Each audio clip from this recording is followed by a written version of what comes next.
आज मेरे भाई की शादी है, आज मेरे भाई की। चोर है तू, हम गुंडों की शादी में क्या कर रही है? पापा उससे कुछ मत बोलो, वो मेरा दोस्त है। तू चुप रहे छोटे। और तू चल निकल यहाँ से। भाई अब मैं क्या करूं? हाँ अब लगा ना तू गुंडा, चल आ जा। अरे कालिया बारात आ गई, जल्दी थाली ला, दूल्हे का स्वागत करना है।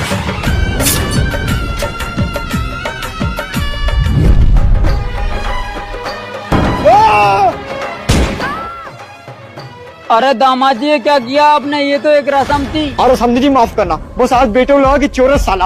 अरे बिल्लू ले जा उसको हॉस्पिटल, नहीं तो मर मुरा जाएगा। ले जा। दूल्हा दुल्हन की मांग भरे। अरे थम जा जरा, पहले दहेज तो मंगाओ। जी समझी जी। समझी जी, ये रहा आपका दहेज।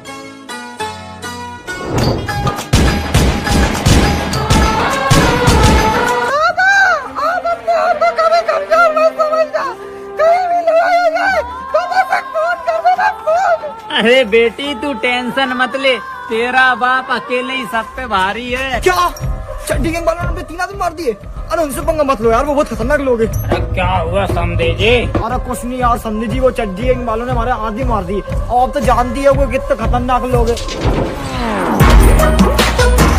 समझे जी, अब तो समझ लो गई चड्डी की।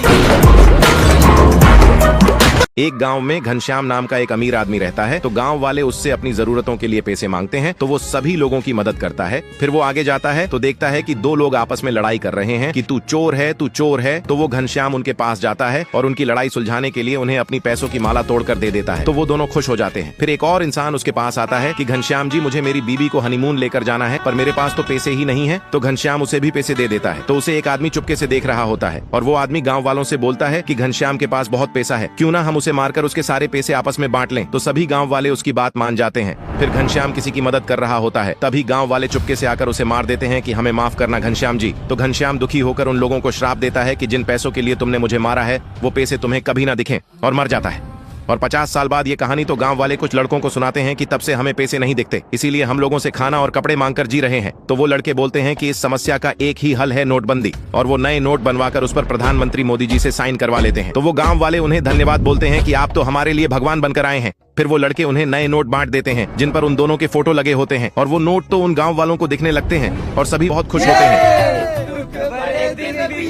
कुछ भिखारी भीख मांग रहे होते हैं, तभी एक साइकिल से एक इंसान उनके पास आता है। तो वो तो उन्हीं भिखारियों का साथी होता है जिसने 6 महीने मेहनत करके वो साइकिल खरीदी थी। और वो तो उन भिखारियों को एटीट्यूड दिखाता है कि अब तो मैं इससे पूरी दुनिया घूमूंगा, और चला जाता है। तो वो भिखारी बोलते हैं कि साले ने साइकिल क्या ले ली, ज्यादा एटीट्यूड दिखा रहा है, और बोलते हैं कि चलो अपन भी 6 महीने नौकरी करते हैं, फिर अपन भी कुछ न कुछ ले ही लेंगे। तो वो सभी बात मानकर वहाँ से भागते हैं कि मिलते हैं 6 महीने बाद। फिर उनमें से एक को चाय की दुकान पर काम मिल जाता है, दूसरे को मैकेनिक की दुकान पर काम मिल जाता है, और तीसरा तो बिजनेस करने का सोचता है, और चौथा भी अपना काम सोच लेता है। फिर वो लोग बहुत मेहनत और लगन के साथ काम करते हैं, और तीसरा बिजनेस करता है। फिर 6 महीने बाद एक भिखारी साइकिल ले लेता है, दूसरा भिखारी स्कूटी ले लेता है, और तीसरा भिखारी बाइक ले लेता है। फिर तभी वहाँ एक बहुत बड़ी कार आती है। तो भिखारी सोचते हैं कि ये कौन है, तो वो तो उन्हीं के साथ वाला चौथा भिखारी होता है। तो वो सभी चौंक जाते हैं। फिर वो उन सबको अपनी कार में घुमाता है। तो वो पूछते हैं कि भाई तू आखिर करता क्या है? तो वो तो उन्हें बताता ही नहीं, क्योंकि वो तो 1200 रुपए में लोगों की मसाज का काम करता था। तो उसके साथी सोचते ही रह जाते हैं आखिर ये काम क्या करता है।